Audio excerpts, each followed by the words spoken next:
the OPPO Find X9 Pro, which is expected to launch in October this year in China. This is the first look OPPO Find X9 Pro. OPPO Find X9 Pro come in white, purple, gray, magenta. OPPO Find X9 Pro is feature a 6.78-inch flat OLED LTPO display with a 1.5K resolution.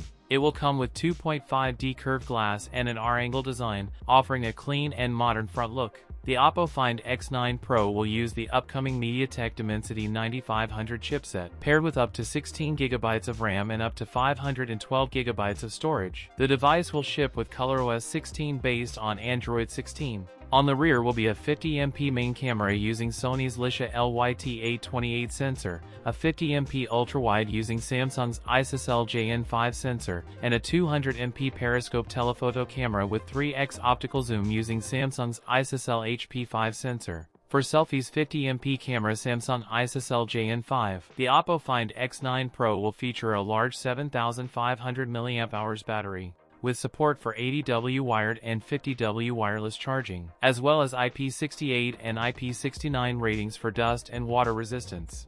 A global rollout, including India, by mid-November. That's it for today's video. If you enjoyed it, don't forget to like, comment, and subscribe for more content. Thanks for watching, and I'll see you in the next one.